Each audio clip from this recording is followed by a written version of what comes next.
Terus niku terusane tayamum itu berulang kali dilakukan sesuai dengan bilangan anggota.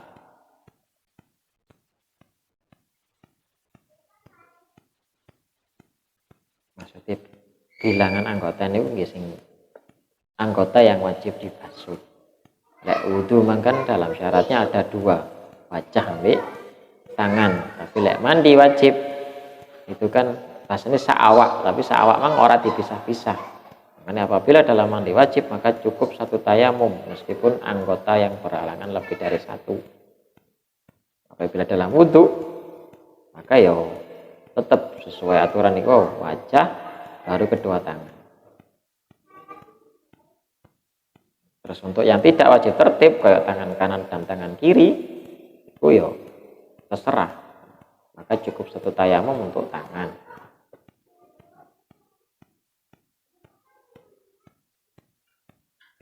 Kalau terus faslun paman utawi sapa wong iku intakodo dadi rusak apa wudu'uhu wudune man harum mongko haram alaihi ngatasi man apa as-shalatu salat wa tawafulan tawaf wa hamlul mushafilan gawa ing mushaf wa masuhulan jempok ing mushaf illa lisobyi angin ketuwene anak arek cilik lidarosati krana arai belajar wa ala junubil lan ing atase wong junub apa hadihi ikila arba'ah barang siapa yang batal wudunya pasal rusak wudune niku wong batal wudune maka haram ada beberapa haram kanggone wong sing gak nggawa wudu. Yang pertama jelas salat. Batal salate batal wudune ya gak sah salat. Terus yang kedua tawaf. Di dalam proses jenengan mangke lek dikersakno tawaf haji maupun umrah itu tawaf atau rentetane manasik itu jenengan kudu nggawa wudu, salah satunya tawaf itu nggawa wudu. Terus hamlul mushaf, nggawa Al-Qur'an, nggawa niku nggih kudu wudu. Wa masuhu dan menyentuhnya. Apa bedane nggawa ambek nyentuh? Nggawa ku ya mesti nyentuh, mboten ana bedane. Lek nyentuh itu ya jelas barangnya meneng dicekel. Nah niku kudu nggawa wudu. Lah nggawa itu ana kalane gak nyekel mushafe. Contoh napa Al-Qur'an di jero tas. Nah niku jenengan nggawa niku ya dalam posisi di jero tas iku ya kudu nggawa wudu. Dalam kitab ini ya aturannya. Ada tafsil aslinya kalau tempat ada beberapa tempat. Tapi untuk kitab ini jenengan nggawa tok sing posisine Al-Qur'an mang ndek jero tas itu jenengan kudu nggawa wudu. Karena bahkan anak dalile tas yang jelas-jelas itu dikhususkan kanggo ngadai Al-Qur'an niku tas iku melok gandengane mushaf niku apa bahasane melok. Dadi melok dicekel tok iku ya melok haram lek mboten wudu.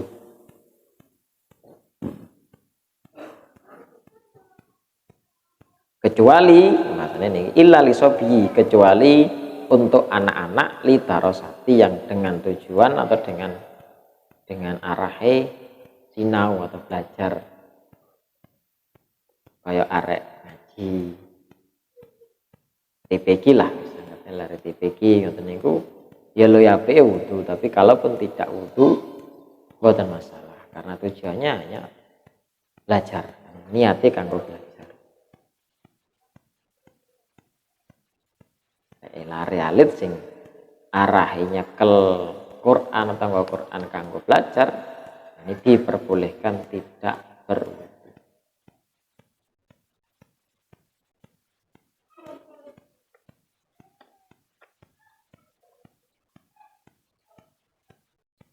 Lha terusna walal junubi lan ing atase wong kang junub apa hadi ikilah arba'ah.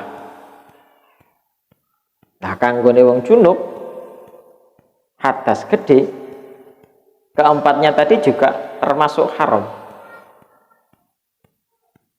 papat wau napa salat tawaf nyekel mushaf nggawa mushaf niku ya haram kanggone wong junub. Bahkan ditambahi qiraatul Qur'ani lan maca Qur'an wa muksul masjid lan meneng ing dalam masjid.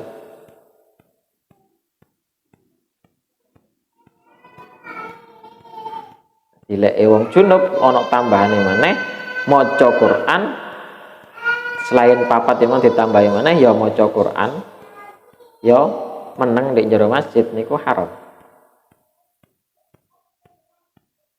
Lek gak nggawa wudu sih meneng di jero masjid sah. Maca Quran ya oleh. Maca lho nggih, mboten nyekel lho. Maca Quran wong gak nggawa wudu maca Quran iku sah. Tapi gak nyekel tur gak nggawa. Nah, lek wong junub itu ya nyekel ya nggawa ya maca niku haram. Tambahane mana niku meneng di jero masjid. Terus wa alal haidilan ing atase haram ing atase wadon kang haid wa nifas wa nufasa ilan wong wadon kang nifas apa hadihi ikilah sitah. Terus yang keenam 6 perkara niku salat, tawaf, nyekel mushaf, nggawa mushaf, maca Quran, meneng di jero masjid, lah itu haram kanggone wong haid dan juga nifas. Bahkan ditambahi lagi wasomu lan poso qoblal ingkitoi ing dalem sadurunge mampete getih watam kinu zauji lan ngongangake bojo lanang pasayiti lan gustine minal istimta'i saking ngalap suka bima kelawan anggota bena surati lan ing dalem antarane udele haid wa nufasa warubatiha lan dengkule haid wa nufasa qoblal ghusli ing dalem sadurunge adus. Nanti sadurunge kanggone wong haid karo nifas mang ana 6 sing haram di pertama mang sing dijelasno mang ditambahi maneh termasuk juga tambahane poso. Poso itu ya haram kanggone wong haid nifas. Terus haram juga memperbolehkan wong lanang atau bojone itu ngalap suko atau sanggapnya berhubungan badan sebelum tuntasnya masa haid dan sebelum mandi. Jadi oleh wong lanang wedok berhubungan suami istri setelah haid dan nifas itu adalah setelah benar-benar mampet dan setelah mandi besar. Jadi walaupun wis mampet, wis selesai, tapi lek durung mandi besar, nah ini masih diharamkan berhubungan suami istri.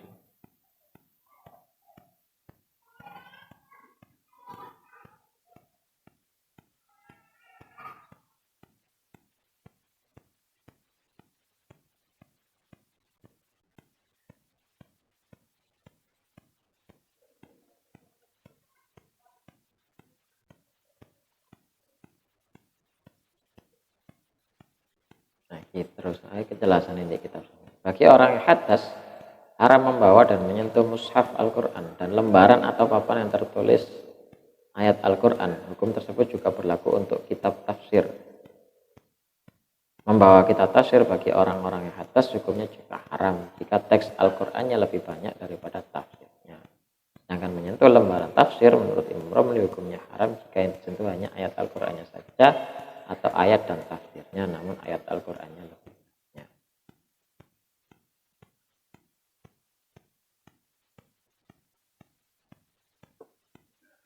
Hukum menyentuh tafsir Al-Quran. Ketika perbandingan ayat Al-Quran dan tafsirnya itu lebih banyak ayat Al-Quran nih, ya akhirnya tetap haram. Beda ambil tafsir Al-Quran sing keterangan atau penjelasannya atau yang bukan ayat Al-Qur'annya lebih banyak persentasenya daripada ayat Al-Qur'an, lah itu sih sah digowo, sah disentuh.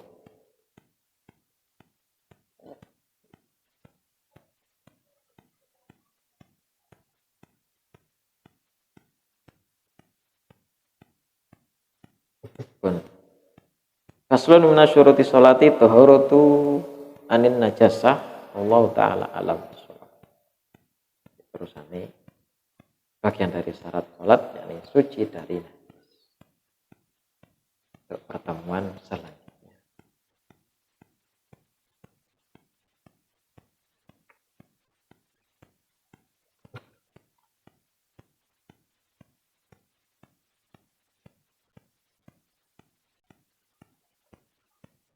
Nah, dari sini ada pertanyaan.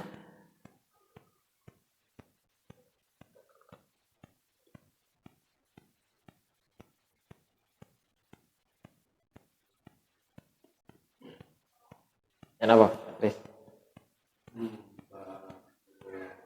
Mandiri.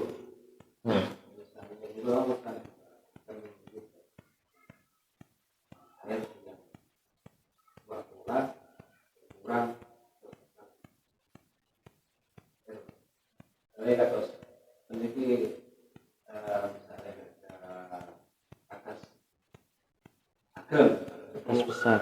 Mandi ini moro-moro pas udah terus mau udah-udahan kali di nyediri mandi itu.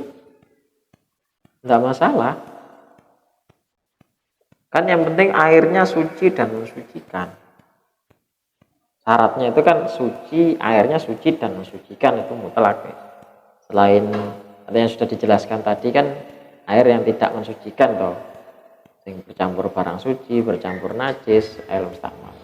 Nah selain itu kan mensucikan jelas. Air suci dan mensucikan itu lek di takrib, itu ada beberapa keterangannya, salah satunya air sumur. Terus air itu mang sama takon air hujan. Itu jelas suci dan mensucikan. Selama sing sama keterangan ini koyok sing mantakon iku mang nanti akan berubah sifat ketika banyu udan mang sama tadai zaman ya apa proses lah lain. Tapi kalau prosesnya sing koyok sama takon mang udan terus sama udan-udanan diniati atus gede ndak masalah, cuman syarat atau aturan mandi besarnya ya kudu sesuai ambek sing terangan mang, yang artinya air itu harus bener-bener roto nang seluruh anggota tubuh. Lek gak iso roto ya gak iso. Kalau airnya saja, sama pertanyaannya teman, airnya saja air hujan itu suci dan mensucikan. Kalau sah dan tidaknya mandi besarnya selama dua syarat tadi terpenuhi, yakni niat menghilangkan hadas besar dan rata ke seluruh tubuh, ya sah. Ya, ya jelas. Air hujan itu masuk tohir mutohir, suci dan mensucikan.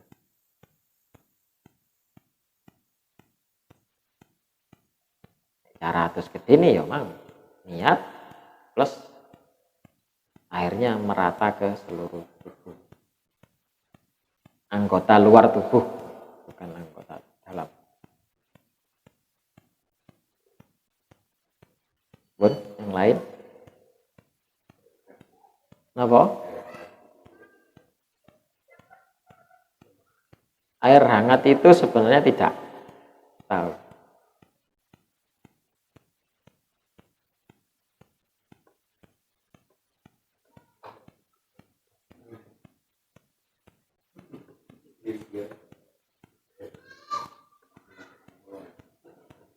Di takrib itu ada keterangan ngeten. Ana bahasa banyu sing kepalu napa ya? Bahasa kepalu itu ya air yang dipanaskan. Tapi ya bisa saja karena ngeten. Air yang berubah karena panas itu kan tidak bukan masalah airnya tetap suci mensucikan. Airnya tetap suci mensucikan, cuman makruh digunakan untuk bersuci, wudu maupun mandi maksudnya. Itu karena nopo bisa jadi nang awak ngerusak awak cara istilah. Ngerusak awak itu ya oleh banyu panas kan ya otomatis ngelarani kulit. Tapi tetap status airnya suci mensucikan. Tapi hukumnya masih untuk bersuci. Nah, kalau status airnya tetap suci.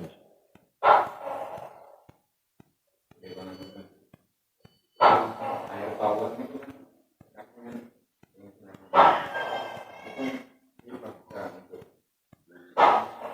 Lewang makruh. Kalau statusnya kan tetap suci mensucikan.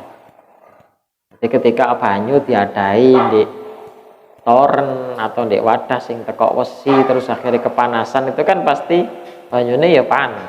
Lah itu digunakan bersuci itu statusnya bagaimana? Itu memang makruh. Kalau status airnya tetap suci mensucikan. Cuman proses bersuci kita dengan air itu dihukumi makruh. Bukan berarti tidak sah. Makruh itu bukan berarti tidak sah.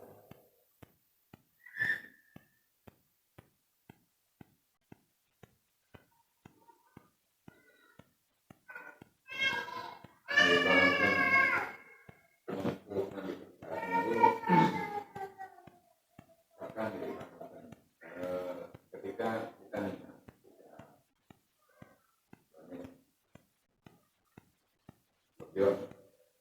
ternyata ini belum sampai meresap ke kulit. Terus itu istilahnya sabun damel sabun sama sabun itu hukumnya itu apa sah apa? Itu kan gak kudu apa bahasanya? Ketika sampean gambior ndak apa-apa ndik sirah lah Mas, ndik sirah kan otomatis ngenai wajah, ngenai sekian anggota tubuh lah otomatis. Lah itu kan sudah terkena. Niat mandi besar mang ora kudu saawak rata kabeh ndak. Basuhan pertama itu yo sampean basuh titik tok ngene iki niat itu sudah sah. Makanya aku mang nyontono kan tidak harus tertib kaya wudu. Ketika sampean niat itu kudu bareng ambek wajah. Lek wudu nggih, lek wudu. Tapi lek mandi itu basuhan pertama. Maksudnya basuhan pertama itu ya pokoknya sampean gambior banyu pertama itu niat. Nah itu rafil hadasil akbar lah lek cara basa Arab, lek cara Jawa ya niat atas kecil. Lah itu dimanapun sampean gambiorno ya sah. Saman gambior ndek sirah, saman gambior ndek tangan, saman gambior ndek sikil itu sah. Gak kudu sawak roto terus niat mboten. Bedanya ngebeda mek wudu. Ya apa? Kudu roto ngono. Oh ndak. Jadi umpama memang lo contohnya taman wisuh dhisik lah gambarane. Wisuh dhisik. Atau lek masanan kau tahu nyontono apa mari berhubungan suami istri terus membasuh area kemaluan itu ambil diniati atus gede itu sah. Padahal mek ngresiki kemaluan mang lo ya. Itu sah.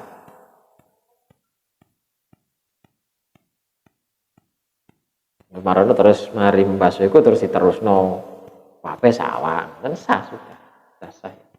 Niatnya kan yang penting basuhan pertama. Pokoknya ngeneki awak bahasane banyu mang ngeneki awak dibarengi karo niat mandi. Niat menghilangi hadas besar.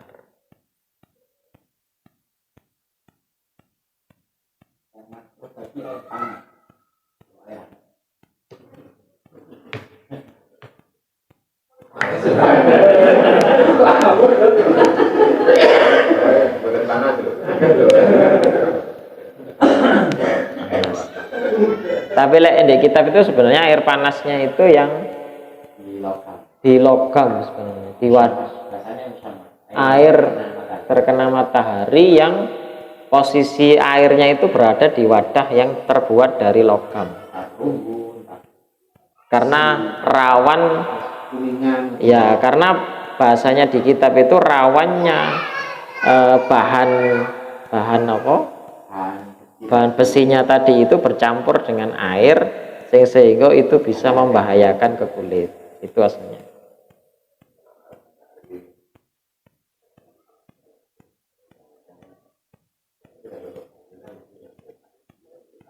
kaku gitu. Nah, macam kan kita punya tanda plastik itu toh.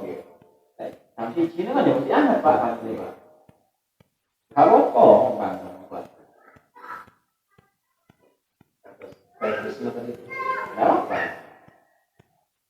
Nah, ya stainless itu kan masuk logam itu toh. Ya panas toh.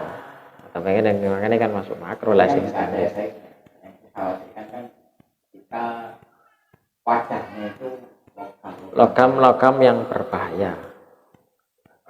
Ya intinya yang berkarat lah, yang bisa berkarat. Pemanas ya.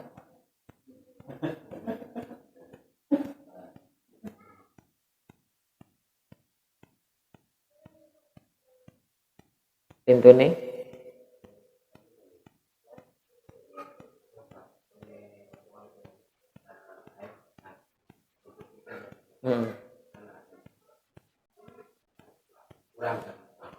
Ya.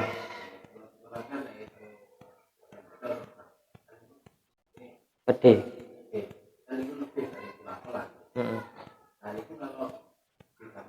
Kudu. Enggak, Mas. Sah, tetap sah. Ono istilah air mustakmal. Air mustakmal itu air yang sudah pernah digunakan untuk bersuci, ya. Hadas lah pertama. Nah itu syaratnya atau air bisa menjadi mustakmal tadi ketika kurang dari 2 kula. Kalau airnya lebih dari 2 kula ya tidak bisa masuk mustakmal. Misalkan kayak bolak-balik ya sah. Pemana air mengalir atau air sumber di kedung wis aman pol tambah. Ya kan, bahkan prakteknya kan kudu loh yang ini. Mungkin dicemplungi ke atas. Kalaupun pas praktek dicemplungi ke atas belum bisa. Tapi kira-kira kalau kan mandi. Kalau status airnya tetap bukan mustakmal. Airnya boleh. Boleh, bukan mustakmal. Mustakmal karena banyak sekali. Soalnya naik tinggi tandor. Selama bener-bener lebih dari 2 bulan. Kalau ini ada diri bisa kolu lewat ini. Oh, ada bertemunya anak itu lebih kecil dari dua.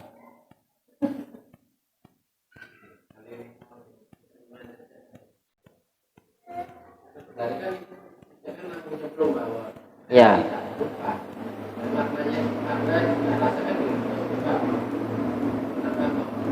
Lah cecek iso merubah Cak Puji. Kan nemen batangnya. Ya tergantung lah. Oh iya, lek gak sampai mati mentas mana ya gak usah dibahas. Yang dimaksud kecemplungan itu kan dalam posisi Bisa merubah kan begitu nyemplung terus mati, terus dia gak bisa mentas terus mati, terus akhirnya ternyata secara kasat mata itu kan sifat airnya berubah. lah nyemplung tok terus dia iso mentas mana ya jadi bahas. Jadi bahas ya berarti aman banyune. Kecemplungan cecek maksudnya mah kecemplungan batangnya cecek. Bisa berubah sifat. Sifat itu kan 3 loh. Warna, rasa, bau.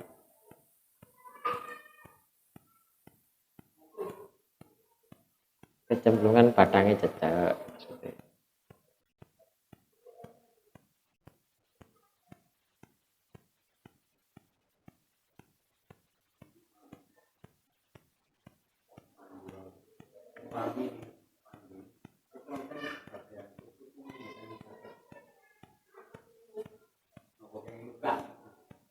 Tidak bisa atau tidak diperbolehkan terkena air. Sah tidak dibasuh. Kalau itu benar-benar darurat bahasanya. Sudah dibersihkan. Contoh. Ini ya. Ini kan sebelum mandi tadi ya, kita mau dibuka kaca.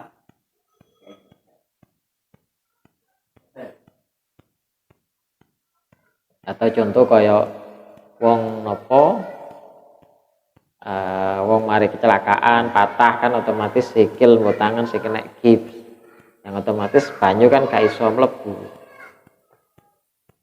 Nah itu ya piye bahasanya darurat. Ya, bisa jadi pakai tayang. Jadi anggota yang tidak terbasuh air tadi digantikan dengan tayamum bisa, karena masuk dalam kategori darurat.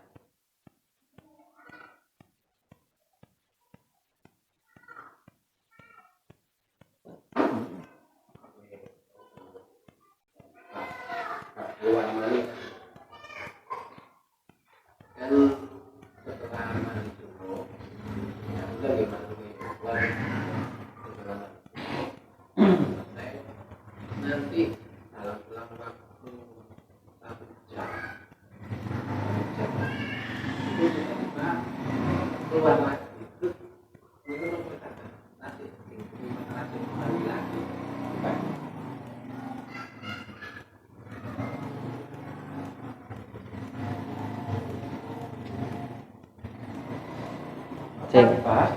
Sing minggu kemarin kan dibahas keluarnya sesuatu dari kelamin kita itu kan ono air kencing. Nah, terus yang berbentuk itu ono 3 macam, ono mani, ono madhi, ono wadi. Mani itu ya yang pasti yang umum sih, sing sering kan hasil berhubungan badan. Terus nopo madhi sampai wadi itu tanpa berhubungan badan dan tanpa bermimpi. Kategorinya batal ini. Mek bedane lah mani itu suci, tapi kalau wadi dan madi ini najis. Podo ambek statusnya air kencing, Cak. Jadi sampean ben ngerti, makanya ono kitab ini tujuannya. Sama dengan mani yang keluar kedua, sperma yang keluar itu prakteknya bagaimana? Prakteknya ketika keluar dari vagina istri, dari kelamin istri, mulai kumpul, hari Agustus, terus dari itu keluar lagi sperma suami. Itu kategorinya membatalkan wudhu, tidak mewajibkan hati.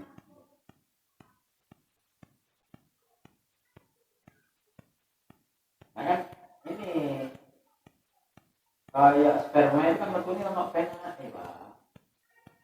Itu lihat.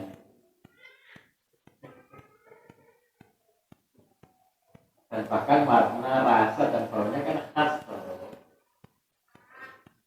Yang keluar Cak Puji, yang sama bahas tadi, yang keluar itu kesimpulannya bahwa yang keluar tadi bukan mani, tapi antara madi atau wadi. Nah, madi atau wadi itu hukumnya najis, yang sampean harus hukumnya bersucinya dengan cara wudhu. Atau simpulnya adalah keluarnya madi atau wadi itu menimbulkan hadas kecil, bukan hadas besar.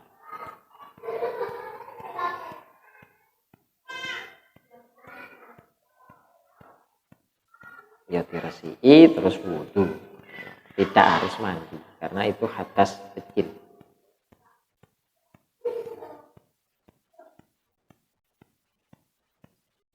Karena beda nih kau, tidak sama ngerti bentuk sifatnya wadi, madi dan mani itu berbeda.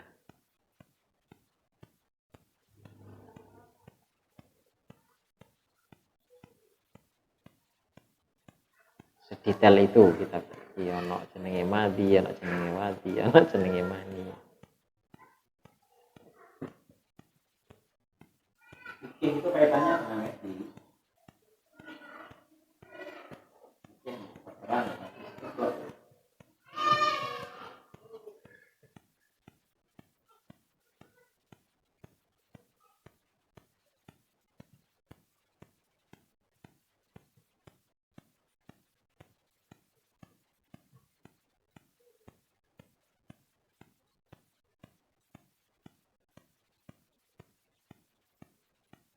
Pun yang lain?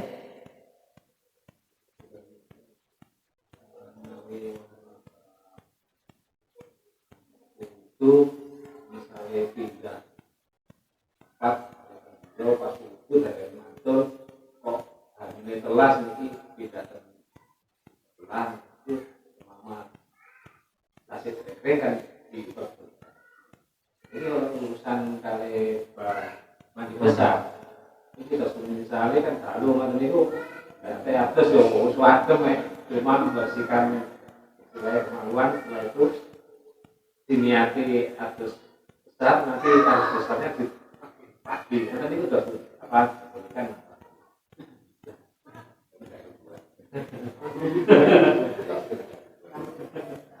karena semua pekerjaan kan niatnya dari sama niat itu orang bareng pekerjaan gitu satu-satunya pekerjaan yang tidak sama dengan niat itu kosong jelas tapi ya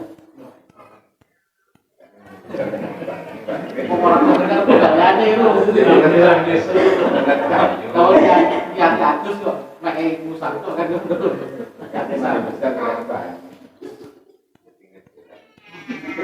karena kan tadi di tayangan tadi itu kan tayangan itu tidak mesti anak banyu kadang-kala ada air tapi digunakan membahayakan kan kita boleh tayamum kira-kira sampai nafas itu mati boga kan sampai nafas mati ya tayamum